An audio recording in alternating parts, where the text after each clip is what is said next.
Bienvenue sur votre chaîne préférée Élu 2.0. Réveille la flamme qui brûle en toi, être de lumière. Une transmission vibratoire puissante vient d'être canalisée, spécialement pour ceux qui sont déjà en train de s'éveiller en ce moment précis. Ce message n'est pas pour tout le monde. Il est pour toi. Si tu sens l'appel au fond de ton âme, alors agis maintenant. Abonne-toi tout de suite pour ne plus jamais rater ces fréquences supérieures. Commente « Je reçois » pour activer la réception immédiate. Lâche un like pour sceller l'énergie et amplifier la magie. Le portail s'ouvre en ce moment même. Entre avec moi. On passe de l'autre côté, ensemble. Tu es prêt? Alors viens. Élu, certaines personnes sentent simplement qu'elles ont été placées ici pour une raison plus grande. Elles ne cherchent ni la célébrité ni la reconnaissance. Elles cherchent un sens. Et peu importe à quel point elles essaient de vivre comme tout le monde, il y a toujours quelque chose en elles qui murmure « Tu n'es pas comme les autres.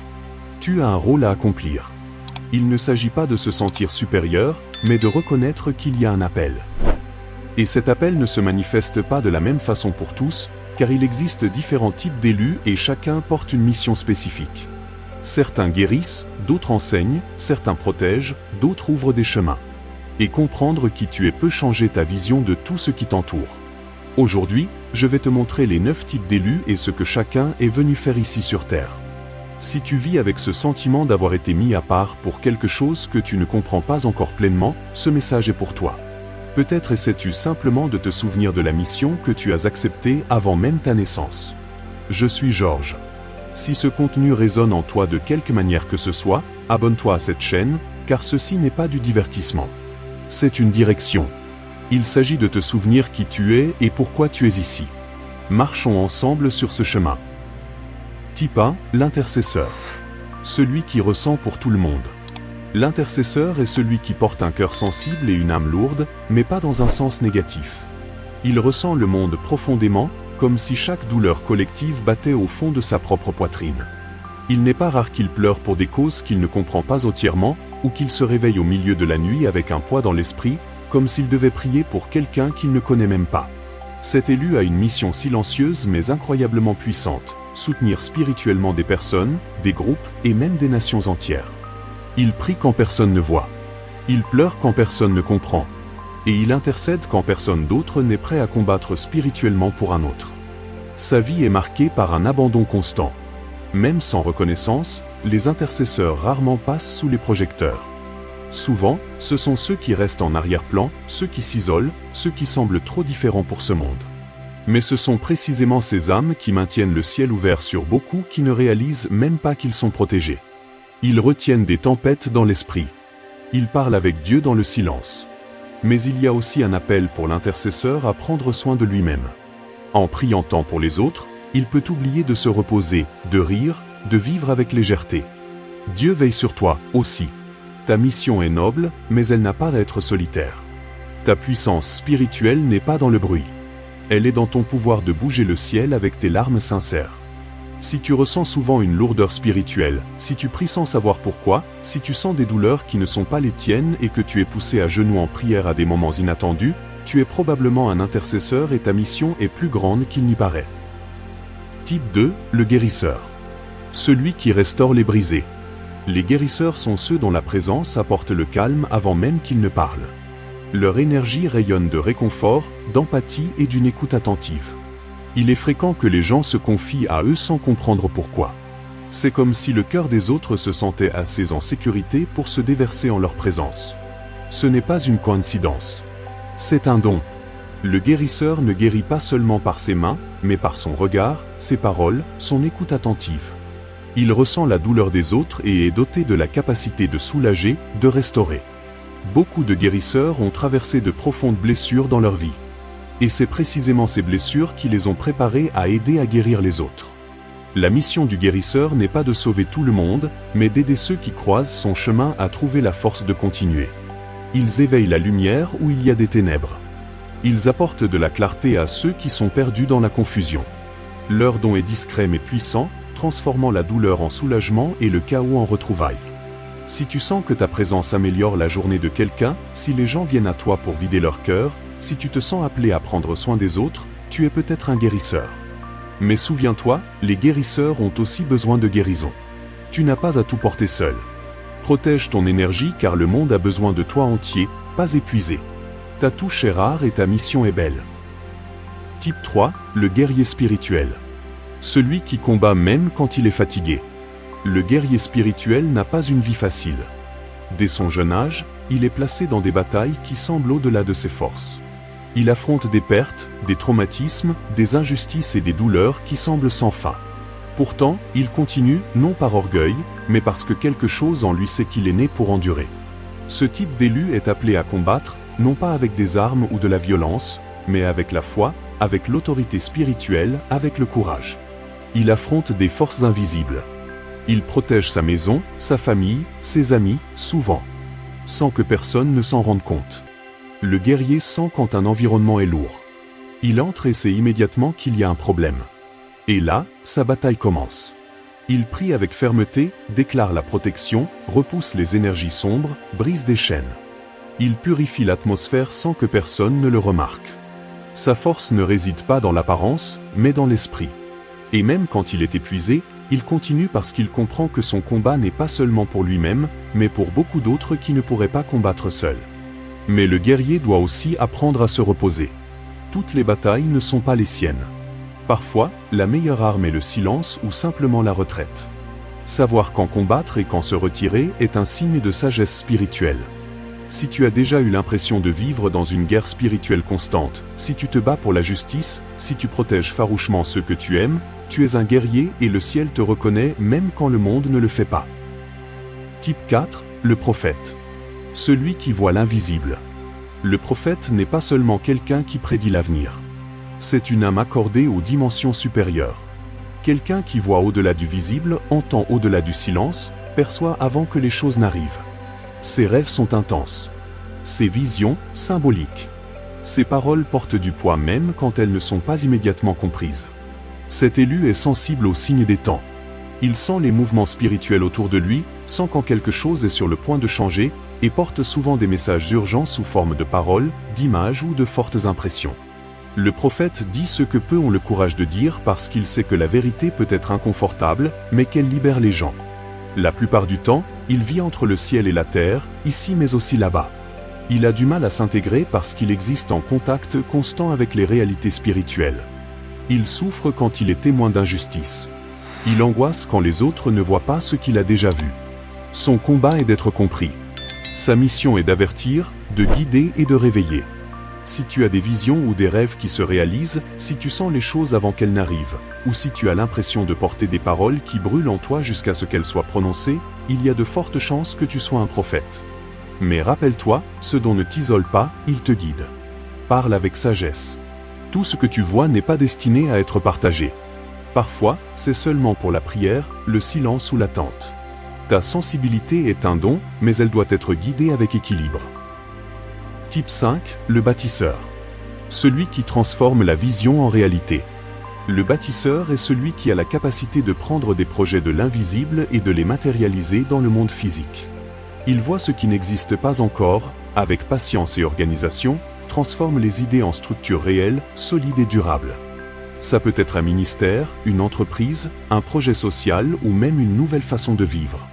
Cet élu voit des possibilités là où les autres ne voient que des obstacles. Il est visionnaire mais aussi pratique. Il peut organiser les gens, les ressources et les idées, transformant les rêves en quelque chose de concret. La mission du bâtisseur est de laisser des héritages, de créer quelque chose qui va au-delà de lui-même, quelque chose qui restera même après son départ. Généralement, c'est quelqu'un qui aime planifier, concevoir et expérimenter des solutions. Il est doué pour la logistique, le leadership, les processus et la structure. Là où il y a le chaos, il crée l'ordre. Là où tout semble fragile, il établit une fondation. Mais son plus grand défi est de rester concentré sur l'essentiel. De ne pas se perdre dans la surcharge de tâches. Si tu ressens de la joie quand tu vois un projet prendre forme, si tu te sens appelé à organiser, améliorer ou structurer, et si tu te soucies de l'impact durable de ce que tu fais, tu es peut-être un bâtisseur. Ta mission est de construire quelque chose qui servira beaucoup de monde. Quelque chose que la prochaine génération pourra continuer. Mais rappelle-toi, chaque construction commence par les fondations. Prends soin des tiennes. Type 6, le libérateur. Celui qui brise les cycles. Le libérateur est né dans un environnement difficile, entouré de douleurs, de traumatismes, d'addictions ou d'abus. Non pas par coïncidence, mais par dessein divin. Il a été placé là non pas pour répéter le schéma, mais pour le briser, pour être le tournant d'une lignée. Celui qui met fin au cycle et en commence un nouveau. Cet élu affronte un conflit intérieur dès son jeune âge. Il sent qu'il n'appartient pas aux schémas familiaux, qu'il ne peut pas s'intégrer dans la négativité récurrente autour de lui. Souvent, il est le différent. Le questionneur, celui qui dérange, celui qui dit assez. Son âme est venue briser des chaînes invisibles. Le libérateur porte une force spirituelle brute. Il est peut-être tombé de nombreuses fois, mais il se relève toujours plus fort. Il porte des clés qui n'appartiennent pas seulement à lui, mais à beaucoup qui viendront après. Son processus est douloureux, mais transformateur. Il apprend par la douleur et transforme cette douleur en guide pour les autres. Si tu as surmonté des addictions, des traumatismes, des abus, du rejet, ou tout schéma destructeur, et qu'aujourd'hui tu aides les autres à se libérer, tu es peut-être un libérateur. Ta douleur était une préparation. Tes cicatrices sont la preuve de ta victoire. Ta vie est un phare pour ceux qui sont encore piégés. Souviens-toi, la guérison est continue. Continue à te libérer toi-même pour pouvoir continuer à libérer les autres. Type 7, le maître spirituel. Celui qui enseigne avec la lumière. Le maître spirituel n'est pas seulement quelqu'un qui enseigne un contenu. C'est un éveilleur d'âme. Sa mission n'est pas seulement de transmettre des connaissances, mais de transformer la compréhension en sagesse. Le maître a la capacité de prendre des sujets spirituels ou émotionnels complexes et de les rendre clairs, accessibles et applicables à la vie réelle. Cet élu se distingue souvent par sa capacité à expliquer, à mener des conversations profondes et à faire réfléchir les autres au-delà de la surface. Dès son jeune âge, il sent qu'il porte un savoir qui doit être partagé. Il étudie, questionne et cherche des réponses, non par vanité, mais parce qu'il sait qu'il doit préparer les autres pour ce qui vient. Le maître spirituel est souvent l'ami vers qui tout le monde se tourne pour des conseils. C'est quelqu'un qui écoute, comprend et apporte de la clarté en peu de mots. Il a le don de la parole mais aussi du silence. Il sait que tout enseignement n'a pas besoin d'être parlé. Que l'exemple est la plus grande leçon de toutes. Ce type d'élu peut se manifester comme un mentor, un thérapeute, un pasteur, un instructeur, un enseignant ou même comme un ami sage. Sa mission est d'illuminer le chemin des autres, de révéler des sentiers cachés et d'ouvrir les esprits à de nouvelles possibilités. Son plus grand défi est de garder son cœur humble même quand il est recherché ou très estimé. Si tu ressens une soif inextinguible d'apprentissage profond, si tu es poussé à partager ce que tu apprends, si tu remarques que tes paroles transforment les autres, tu es peut-être un maître spirituel. Mais rappelle-toi, un vrai maître n'arrête jamais d'apprendre. Il enseigne mais reste enseignable. Il partage mais écoute aussi. Ton rôle est vital car tandis que certains libèrent, guérissent ou construisent, le maître façonne la conscience. Il forme les futurs guérisseurs, leaders, libérateurs et prophètes. Il ne cherche pas une scène. Il forme des personnes. Et la lumière qu'il allume dans chaque âme continuera à briller longtemps après son départ. Type 8, le gouvernant. Celui qui établit l'ordre. Le gouvernant est un type d'élu avec une mission claire. Établir la structure, l'ordre et la justice dans les lieux de déséquilibre. Sa présence organise naturellement, dirige, gère et oriente. Il a une vision à long terme, pense en système, en stratégie et en comment tout peut mieux fonctionner pour tout le monde. Cet élu porte une autorité spirituelle et est souvent appelé à occuper des postes de leadership dans le monde physique, dans les entreprises, les églises, les gouvernements, les institutions ou les communautés. Il n'est pas motivé par l'ambition mais par une responsabilité divine. Il sait que son influence doit refléter les principes de Dieu et pour cette raison, il prend son rôle très au sérieux. Depuis l'enfance, le gouvernant a peut-être été celui qui prenait des initiatives, formait des groupes, médiatisait les conflits. Il est dérangé par l'injustice, le manque de clarté et le manque de respect pour la vérité. Il se sent appelé à corriger les chemins, protéger les faibles et remettre les choses en ordre. Sa mission n'est pas seulement de diriger, mais de diriger avec justice, pas seulement de commander, mais d'inspirer et de servir avec un but. S'il est égaré, il peut devenir autoritaire. Mais quand il est aligné avec l'esprit, il devient une figure de respect, de fermeté et d'équilibre. Si tu te sens appelé à organiser, diriger, résoudre, gouverner. Si tu remarques que les gens te suivent naturellement même sans que tu le leur demandes. Si tu te soucies plus du collectif que de ton propre nom, tu es peut-être un gouvernant. Ta mission est difficile mais absolument essentielle. Les gouvernants créent un espace pour que d'autres missions puissent s'épanouir. Sans ordre, aucun autre rôle ne peut se maintenir longtemps. Ta présence assure que la justice spirituelle se manifeste même dans la vie pratique. Mais rappelle-toi, gouverne toujours avec ton cœur aligné sur le ciel. L'autorité qui vient de Dieu n'opprime jamais. Elle guide avec sagesse. Type 9, le pionnier. Celui qui ouvre les chemins. Le pionnier est l'élu qui arrive en premier.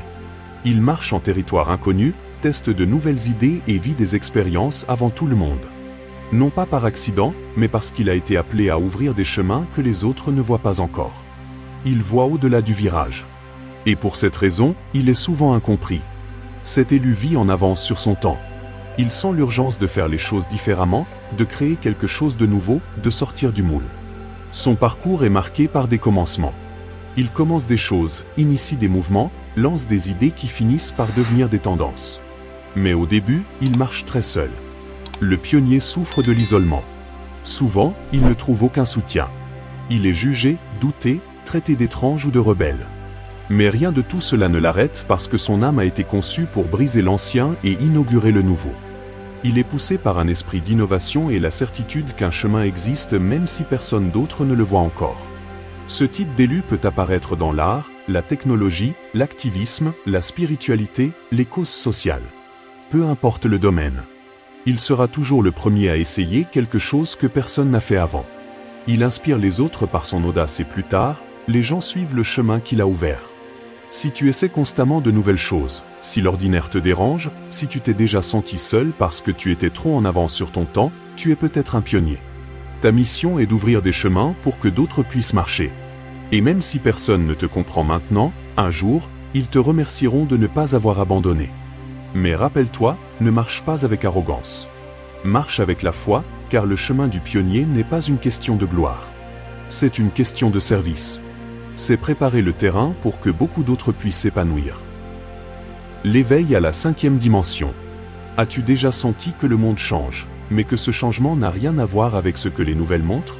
Qu'il y a quelque chose de différent dans l'air, quelque chose d'invisible qui remue tes émotions, ton esprit et ta façon de voir la vie. Si c'est le cas, tu traverses peut-être quelque chose de bien plus grand que ce que tu imagines, l'éveil à la 5e dimension. Cette transition n'est pas physique. Tu ne vas pas te réveiller un jour sur une autre planète. Mais quelque chose en toi commence à bouger si profondément que le monde autour de toi ne semble plus être le même. Ce qui avait du sens autrefois perd de sa valeur. Les gens, les habitudes, les croyances. Tout commence à être remis en question. Et cela n'arrive pas par accident. La 5e dimension n'est pas un lieu. C'est un état de conscience. C'est quand tu sors de la logique de la peur, de la séparation et de la survie et que tu commences à vivre à partir de l'amour, de l'unité et de la vérité spirituelle. Dans la 3e dimension, les gens vivent pour accomplir, pour gagner, pour rivaliser, pour dominer. Dans la 4e, ils s'éveillent à la quête spirituelle. Mais dans la 5e, ils vivent la présence de l'esprit en toute chose. S'éveiller à la 5e dimension, c'est comme ouvrir les yeux pour la première fois après une vie entière à dormir.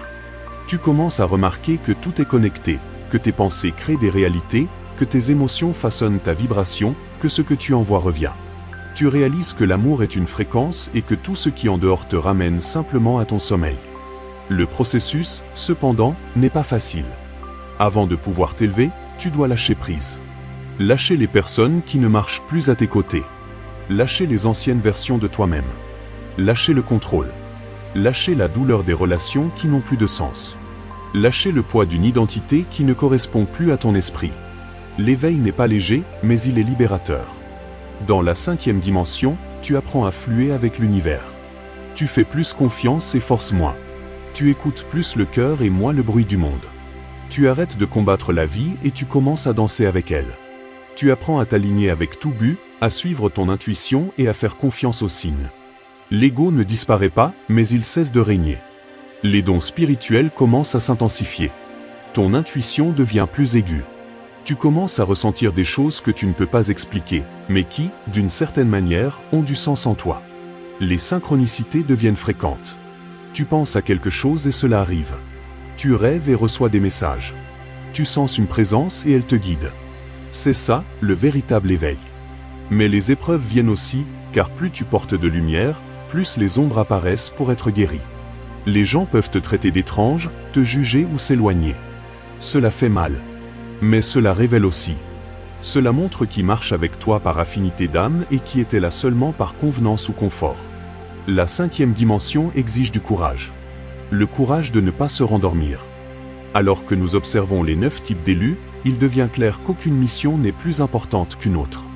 Chaque type porte une partie essentielle d'un plan plus vaste, comme des pièces uniques d'un puzzle spirituel en train de s'assembler en ce moment même, ici sur Terre. Intercesseur, guérisseur, guerrier, prophète, bâtisseur, libérateur, maître, gouvernant et pionnier sont différentes expressions de la même lumière, travaillant à transformer le monde de l'intérieur vers l'extérieur. En ces temps de transition que nous vivons, cette diversité de dons et de fonctions devient encore plus nécessaire. Alors que l'ancien monde s'effondre sous nos yeux avec ses systèmes basés sur la peur, le contrôle et la séparation, les élus sont activés pour faire émerger une nouvelle conscience, une conscience alignée avec la vérité de l'âme et les principes de la 5e dimension. Ce n'est pas un appel qui arrive clairement pour tout le monde en même temps. Pour beaucoup, il se manifeste comme une agitation, un sentiment de ne pas appartenir, ou même une douleur profonde qui semble n'avoir aucune explication. Mais cette douleur est souvent le signe qu'il est temps de se souvenir de qui tu es. Chaque type d'élu travaille de manière unique. Les intercesseurs œuvrent dans l'invisible, maintenant des atmosphères spirituelles que peu peuvent percevoir. Les guérisseurs restaurent, soulagent et réalignent. Les guerriers spirituels font face aux résistances qui tentent d'empêcher la lumière d'avancer. Les prophètes voient au-delà du temps et indiquent la voie. Les bâtisseurs donnent vie à des plans célestes, matérialisant des idées qui toucheront des générations. Les libérateurs brisent les chaînes émotionnelles et spirituelles. Les maîtres traduisent la sagesse en paroles accessibles, tandis que les gouvernants préservent l'ordre et la justice avec équilibre. Et les pionniers marchent en avant, ouvrant des chemins avant même que quiconque puisse voir ce qui arrive. S'éveiller dans cette dimension, c'est se souvenir que chaque douleur, chaque chute et chaque silence faisaient partie de la préparation. Aucun élu ne n'est prêt. Il est façonné par la vie, entraîné dans les tranchées de l'invisible, forgé dans les profondeurs de la douleur et de la foi. Beaucoup ont voulu abandonner, et d'autres sont encore confus quant à leur identité spirituelle. Mais l'appel ne disparaît pas, il mûrit. Il revient. Il insiste parce que le plan est plus grand que l'épuisement et la mission est plus grande que la peur. Le grand tournant se produit quand l'élu réalise qu'il n'est pas seul. Qu'il y en a d'autres comme lui, dispersés dans le monde, s'éveillant lentement, se souvenant de qui ils sont, activant leurs dons et prenant leur place avec courage pour soutenir cette transition. Quand cela arrive, un sentiment brille à nouveau. La marche cesse d'être une simple survie et devient un voyage avec une direction. C'est pourquoi, plus qu'essayer de trouver ta mission, la vraie invitation est de reconnaître où ton âme travaille déjà. Ton type d'élection n'est pas quelque chose que tu dois poursuivre. C'est quelque chose que tu dois laisser se déployer. Cela a toujours été en toi.